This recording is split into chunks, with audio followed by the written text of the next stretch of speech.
Good day, fellow tennis fans. Welcome to another Mishit Tennis hitting session. I am DeSquinch. Let's roll. Alrighty. What a day yesterday. A lot happened. We had a lot of players playing. We lost a lot of players. So let's just kind of go over results real quick.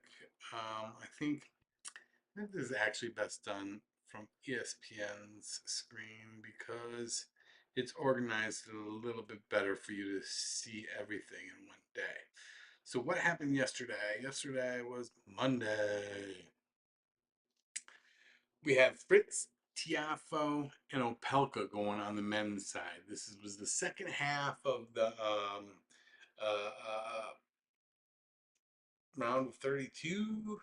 Um, it was the second 8 matches, so 16, yeah, round of 32. And we got the guys through.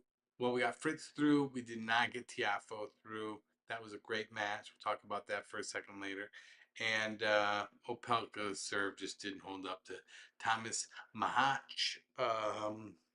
So that was that on the men's, and then on the women's side, we were in round of 16, so 8 matches total. Every player left in the tournament was playing yesterday. These are the 8 matches.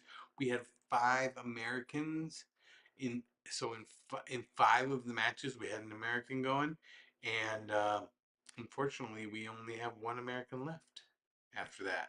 So it was a bloodbath on the WTA on the women's side. So that's too bad. But we'll get into some of that as well.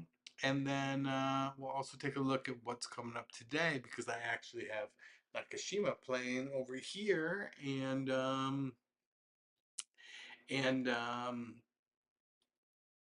we've got some more coming up. Well, let's just get into it. Let's take a quick look. Tuesday. Now on the women's side, let's start with that. This is where they're splitting them up. So there's 8 players left. It's the quarterfinals, 4 matches. Um, we have Pegula left still. Um, that was our 1 out of 5 from yesterday. But she got today off. She doesn't play her match until tomorrow. So we don't have anything to worry about over here. A couple good matches, though. Um, on the men's side, on the other hand, we have 3 playing. So this is their round of 16. All 8 matches, 16 players left. Everybody's left. So we've got 3 players left, 3 Americans, 3 out of 8. And it would be awesome if we could get 2 to tomorrow. All 3 would be even more awesome.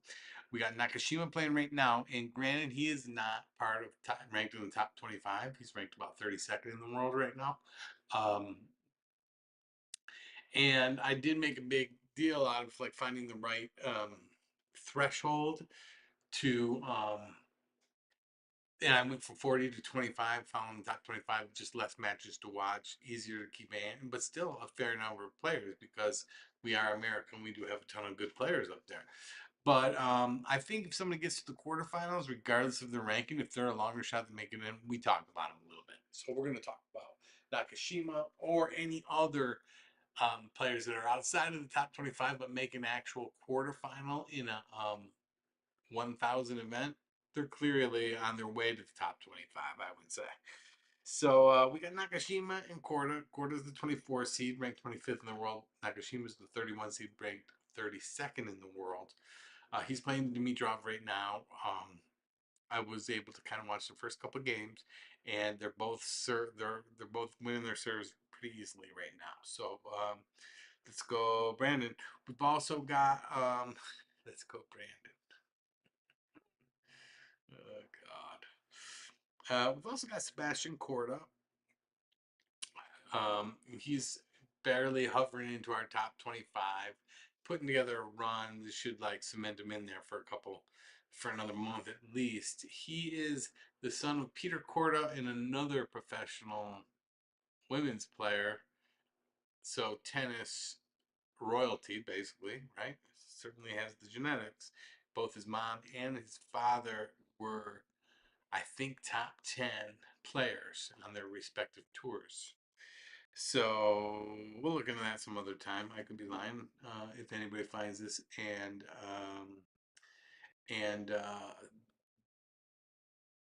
wants to go ahead and call me out, please do so in the comments. Okay, next. And then Taylor Fritz got Adam Walton, the Australian that's kind of like made his way through. Is he a fucking wild card? Is he a wild card?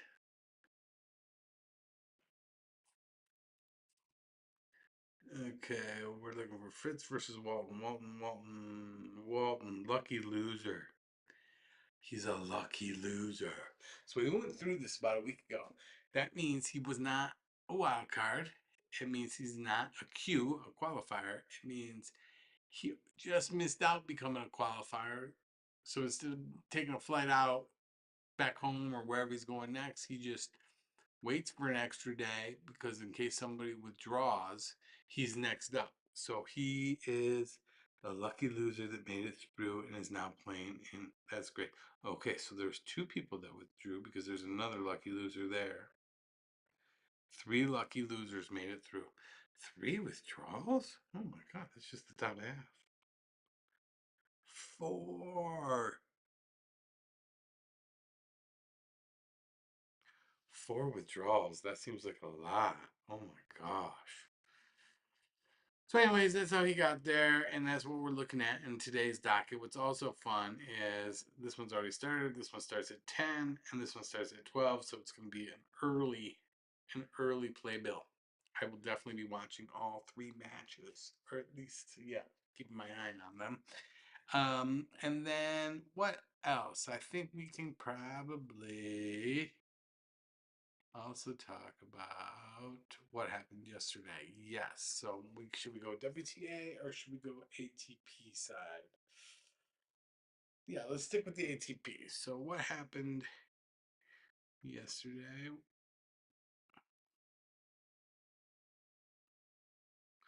2, 3, 4, 5, 6, 7, 8. Okay, so where did I go wrong? So Opelka, he's all serve and didn't work out for him. He's not in the top 25, and he hasn't proved that he's about to be. So we're not going to work too much or spend any time on him. Fritz and Shapovalov just kind of a little punky. He looks like he should hang in there. Fritz played how he likes to play. Hit a bunch of big baseline shots, a bunch of big serves, and kind of bully you around. And ended up taking control, winning fairly easily. Let's see what happens if we can get some stats here. Unforced errors. Yeah, he had a bunch more. Yeah, he made a bunch more mistakes.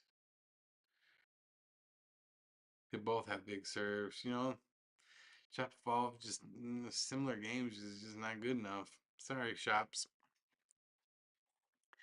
Then Tiafoe and Arthur Feast. So this one was crazy. So the first tiebreak, they had so many long games. Like they went to so many deuces.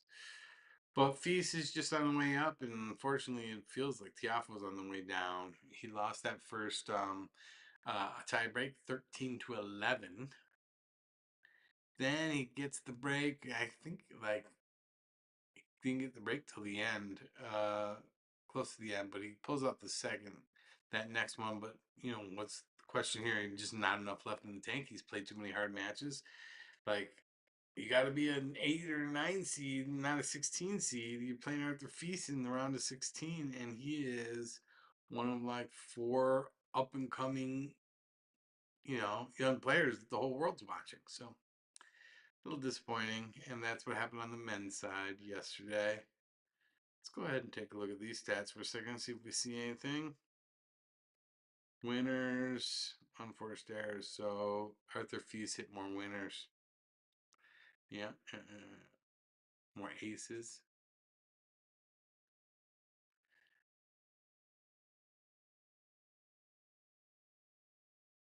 Yeah, it serves too big. Unless Tiafoe finds some way to kind of go Andre Agassi at the end of his career, where he like becomes like some sort of like return of serve expert that plays way forward. Like I don't know how his game translates to climbing the rankings anymore. I just don't. Love you, Big Foe, but I don't see it. And this is usually where you do your damage, right? Indian Wells and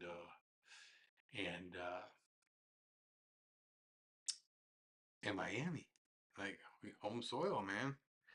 So, anyways, that's that. Let's take a quick look at what happened on the women's side yesterday. That was the bloodbath. So, completed women's singles yesterday. 1, 2, 3, 4, 5, 6, 7, 8. So 8 of them. Let's kind of work our way from lowest ranked to highest ranked, I think. Ashlyn Kruger, great job.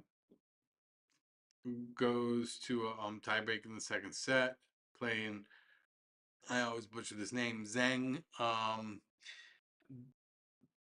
Tall order. This run in Miami though is going to push her up in the rankings. If we take a quick look at the lives,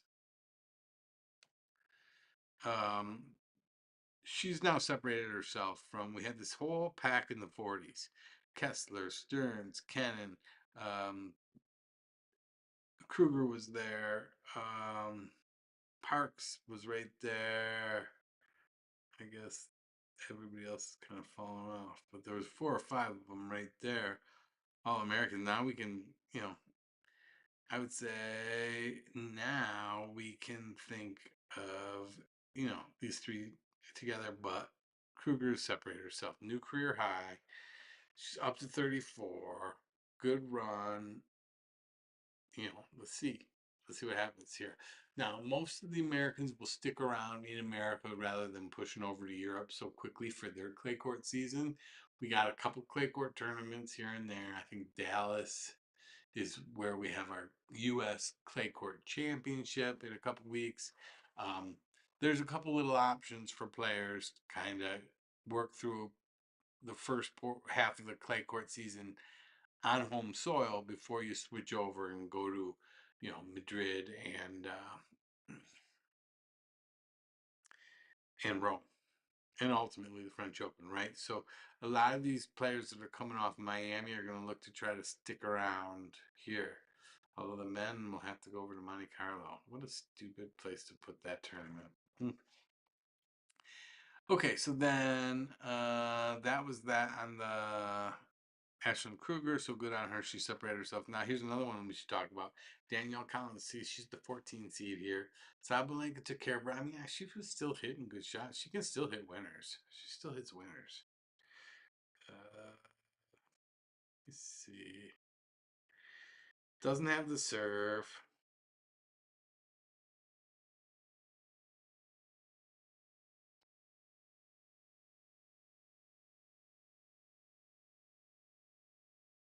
What is it? The WTA doesn't do like winners and unforced errors?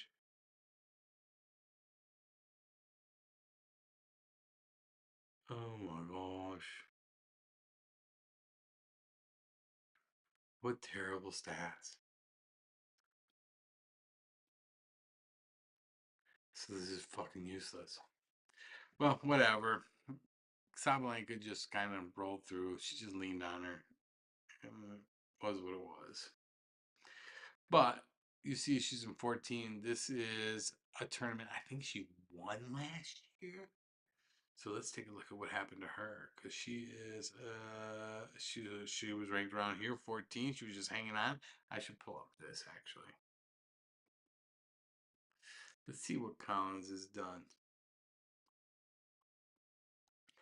All right. High at the end of the year, she pushes into the top 10, then she manages to hang out 11, 11, 12, 12, 14, 15th at the last. Like she's going in the wrong direction here, sliding through 5 spots throughout the year. We've been talking about her saying, she was going to retire and then she decided not to retire. I don't know if her heart's into it. She might just be out there patting the bank account. That's what she says herself to some degree. But what happened is she lost a shit ton of points. Where is she? There she is. 880. You can only lose 880 1 week if you won the tournament last year. So she just dropped, she did not protect those points. She dropped down to 22nd overall. So, how much longer will she still be in the top 25? That remains to be seen. She's going to have to figure that out, whether she wants to or not, whether she cares enough. But yeah, so that's Danielle Collins. But again, tall order to beat Sabalenka. But she'll need to start going to pretty deep in tournaments to like stay in the top 25. Anisimova, this was the most annoying one. I feel like this was conditioning. Raducanu was in better shape than her, and she just like I don't know. She played really good, really within herself, and Anisimova was like deep shots and just weren't paying off the way they did last match. So unfortunately, Raducanu, who is like Britain's female Jack Draper, in that they like think that they're the best players in the world, even though they haven't proven it yet. Gets a win over our one of our stars. Very annoying. Very, very, very annoying. I'm gonna next go to Pegula, who just steadied Eddie it over Cossack. I actually didn't see much of that match. I couldn't watch much of that one. But based on this, she's steady Eddie. You know, she's not really. We don't get shit from these. No aces.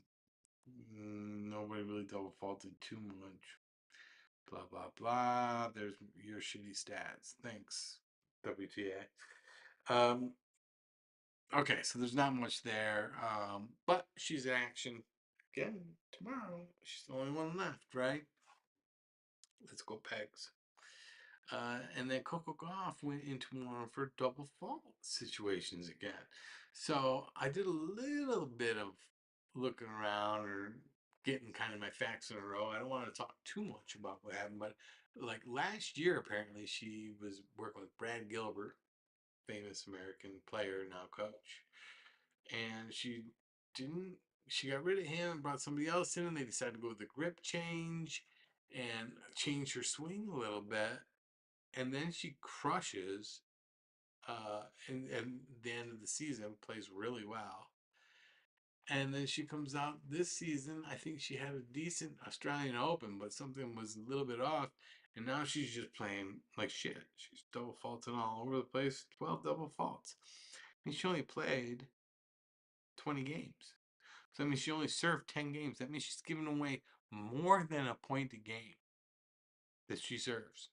The other the other one just gets to start with an extra point, basically, you could almost think. She's only hitting it in at 51% of the time, that first serve. And then she's only winning her second serve 1 out of every 3 points. Like, there's something going on with her serve big time. You can't double fault 20% of the times you serve. So maybe it's one of those things. So I basically, well, some, I've seen some people saying that swing changes, grip changes take time. You just gotta like work through this. It's all part of 2 steps forward, maybe to go 3 steps, or 2 steps back to go 3 steps forward. You just gotta wait it out. It's a big deal to go through a grip change and swing change. Okay, maybe that's fine. I mean, you would know better than I. But also, is the grip change and swing change just not working? Because she used to be clearly the third best player in the world, and I don't know that she is anymore. So let's keep an eye on that. Coco, you got some practice time, do your thing, and we will get back to that when appropriate. So that's how we ended up where we are now. And yeah, let's see what Pegs can do. I don't think there's going to be much shakeup in the. So she's here. If she wins her next match, she goes to 55. If she wins it all, 61. So she could technically go ahead of Coco if she wins the tournament. But I don't think she's going to win the tournament, to be honest with you.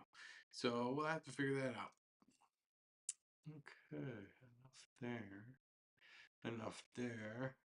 Um, we already talked about all this. We could. We've gone through the. Oh no, we got to talk about who's playing today, which we already said no Pegula today, so nobody playing on him. We just got the three early men's matches, right? Nakashima going on right now against Dimitrov.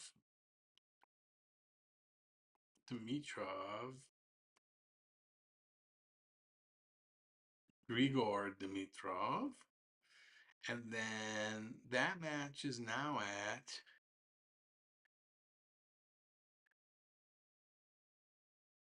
oh, Dimitrov got a break and got that first set while I was talking to you guys. All right, Nakashima, double down for this second set here. Okay, so let's try to start over here. Scheduled. Okay, Corda versus Gael Monfils. Let's put that on hold for a second because I want to talk about that for a second. And then that's one now. Fritz versus lucky loser Adam Walton. I mean,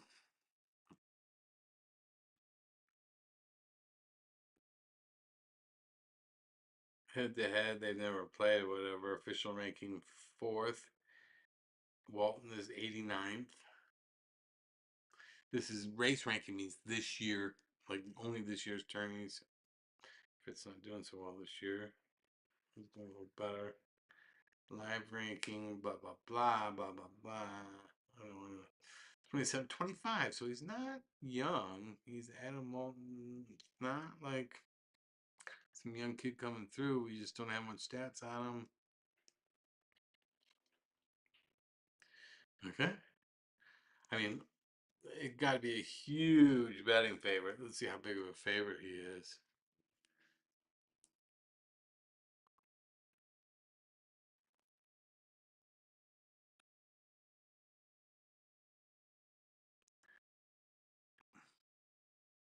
Minus 1,200. Huge favorite. So come on, just take care of business. Hour in and out, two sets. Get your business handled. All right, Taylor. And then I want to come back to Gael Monfils versus Sebastian Corda because I believe they just played each other like a couple weeks ago in Indian Wells. Yeah. Both were tie breaks and Monfils won. Monfils is having a great year this year. And he is like 37? How old is Monfils? 38 versus 24. So let's go here. That was the only time they played, but they were both tiebreakers. So good match. I'm expecting it to be another good match again today. There's no reason why it shouldn't be. I will be tuned in. I hope you will be able to watch also. So I think that's about it. That's what we got on the docket. I can't think of anything else, so I guess we'll just go ahead and close it out a little bit. Subscribe, like, review, all that good stuff. Um, um, Thanks for participating. This has been another Miss It Tennis hitting session. Let's pick up these balls and get out of here.